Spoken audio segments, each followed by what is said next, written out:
জয়গুরু।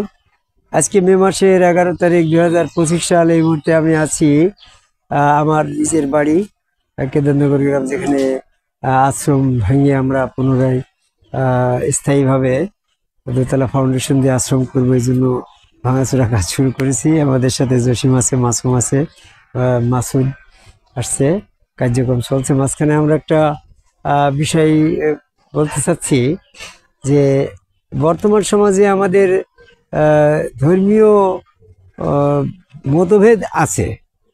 ধর্মীয় মতভেদ বিষয়ের পরে বর্তমানে অনেকটাই প্রচলিত আছে 72 দল, 73 ফিরকা। মানে ইসলামের ভিতরে মতামতের দিক থেকে মতভেদ আছে। সে 72 হোক আর 73 হোক আর 10টা 20টা 50টা, যাই হোক, মতভেদ তো আছে।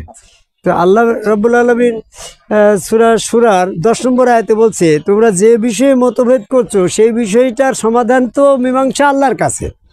তো এখন আমরা ইজমা কিয়াস ফতোয়া হাদিস দিয়ে কবরের আযাব এরকমভাবে মুনকার নাকির তোমার সওয়াল জবাবের 3টি প্রশ্ন করবে, এটা তোমরা বলছো। এখানে ফেতনাবাদী দিচ্ছ, কেউ বলছে ওটা হবে আর কেউ বলছে ওটা হবে না, কেউ বলছে কবরে আযাব আছে, কেউ বলছে কবরে আযাব নাই। এরকম বিভিন্ন মতবাদ। কেউ বলছে তোমার মান রাব্বুকা মান দিনুকা মান হাজা রাজুলুন, 3টি প্রশ্নের মাধ্যমে সেদিন ইমান পরীক্ষা করা হবে। আবার কেউ বলছে না, আল্লাহ পাকের পায়ে সেজদার মাধ্যমে ইমান পরীক্ষা হবে। তো এরকম বিভিন্ন মতবাদ বর্তমানে আছে না গো। তো এখন আল্লাহ রাব্বুল আলামিন এই মতভেদটা মীমাংসা করে দিচ্ছে। তো সেটা কি এখন বর্তমানে যদি একটা ঝগড়া ফ্যাসাদ বাঁধায়, এমপি মন্ত্রী মিনিস্টার চেয়ারম্যান মেম্বার এসে সেটা ওসি সাহেব এসে ম্যাজিস্ট্রেট এসে সমাধান দিচ্ছে, তাহলে মীমাংসা তাহলে ম্যাজিস্ট্রেট বা ওই চেয়ারম্যান মেম্বারে করলো। এখন এই আয়াতে সূরা 10 নম্বর আয়াতে যে বললো যে তোমরা যে বিষয়ে মতভেদ সৃষ্টি করছো, কেউ বলছে আদম কবাই সেজদা আল্লাহ পাকের নির্দেশ করে আসছে, আমরা করছি, আমরা সঠিক পথে আছি। আবার একজন বলছে না, আদম সেজদা কত ফেরেশতারা করবে, ওটা মানুষে করবে না, এটা মতভেদ সৃষ্টি করছে। তো এই সমস্ত মতভেদ বর্তমান সমাজে আল্লাহ স্বয়ং এসে তো আর সমাধান করে দিচ্ছে না, যেমন চেয়ারম্যান এসে সমাধান করে দিচ্ছে। মীমাংসা তো আল্লাহ এরকম করে দিচ্ছে না। তো আল্লাহ মীমাংসা করে দেবে যখন আয়াত আসছে, এই আয়াতটা যখন নাজিল হয়েছে, তখন তো আল্লাহ পাক এসে মীমাংসা করে দিয়েছ গো মাসু।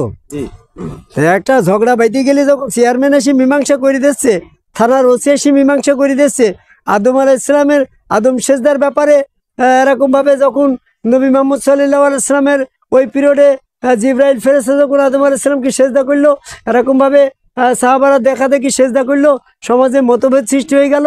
ও তো ফেরেশতারা সেজদা করলো, তুমি মানুষকে কেন করবা? একটা মতভেদ সৃষ্টি হয়ে গেল না? ওই মতভেদ যখন সৃষ্টি হয়ে গেল, আল্লাহ তখন এসে এটার সমাধান করে দিল।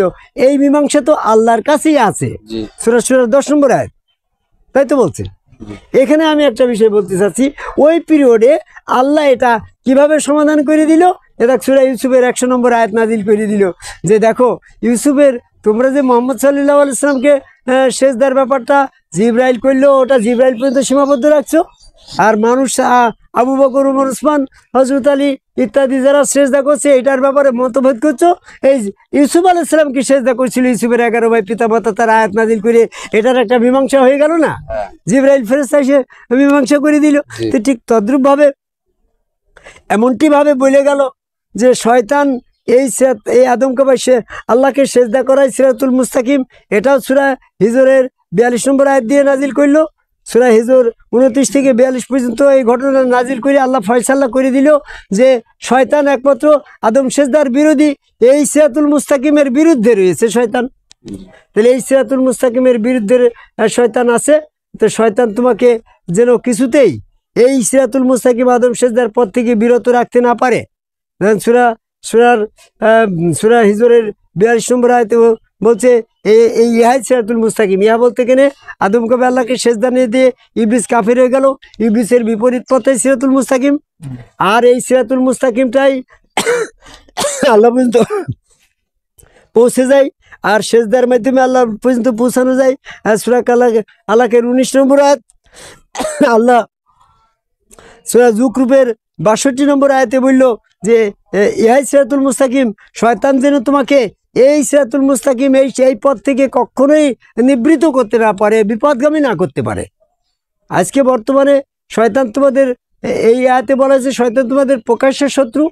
আজকে বর্তমানে যারা আদম সেজদার বিরোধী করছে, যারা আদম সেজদার বিরোধী, জামাত ইসলাম, চরমনায়, ফুরফুরা ইত্যাদি আরো যারা আছে, হিজবুত তাহরীর, এরা ইবলিসের অনুসারী, এরা তোমাদের প্রকাশ্য শত্রু। এই শত্রুর পথ পরিত্যাগ করে আল্লাহ পাকের যে ফয়সালা আসছে, তোমরা আদম সেজদায় মতভেদ সৃষ্টি করছো। এরকমভাবে কবরের ভিতরে মান রাব্বুকা মান দীনুকা মান হাজার আজলুন, এই 3টি প্রশ্নের মাধ্যমে ইমান পরীক্ষা করা হবে। এটা মতভেদ সৃষ্টি করছো। আল্লাহ সূরা কালামের 42 নম্বর আয়াত দিয়ে জানিয়ে দিল সেদিন পায়ের সেজদার মাধ্যমে তোমার ইমান পরীক্ষা করা হবে। তো সেই দিবস আসার পূর্বেই তোমরা আল্লাহ পাকের আহ্বানে সাড়া দাও। সূরা শুরার 47 নম্বর আয়াত। সেই আল্লাহর আহ্বান কি? আদম কাবায় সেজদাকারী একজন সম্মুখগুরু রসুলের কাছে বায়াত গ্রহণ করে সেই ওই হাত আল্লাহর, পা আল্লাহর, চেহারা আল্লাহর, ওর ভিতরে অল বডি ফিটনেস অফ আল্লাহ, রসুল স্রোত, বর্তমান রসুল স্রোতে আল্লাহ বিশ্বাস করে আদম কাবায় আল্লাহকে সেজদার মাধ্যমে সেদিন তোমার ইমান পরীক্ষা করা হবে। মতভেদ সৃষ্টি করছো। ইউসুফ আলাইহিস সালামকে সেজদা দিয়ে সেই আয়াত দিয়ে সূরা ইউসুফের 100 নম্বর আয়াত দিয়ে মতভেদ, সেজদার ব্যাপারে মতভেদ সম্পূর্ণ ফিনিশিং করে দিয়েছে গো মাসুম। তাহলে আমরা এখন বর্তমানে মতভেদ থেকে বেরিয়ে এসে ইবলিস তোমাদেরকে প্রকাশ্য শত্রু। যারা বর্তমানে আদম সেজদার বিরোধী, টুপি পাগড়ি জুব্বা মোস্কাটা, এরা প্রকাশ্য ইবলিস, প্রকাশ্য শত্রু। এই শত্রুর পথ পরিত্যাগ করে আদম কাবায় সেজদাকারী একজন সম্মুখ রাসূলের কাছে বায়াত গ্রহণ করে সেই অনুসারে তোমার সিরাতুল মুস্তাকিমে আসার আহ্বান করেই আমার কথা শেষ করে। জয় গুরু।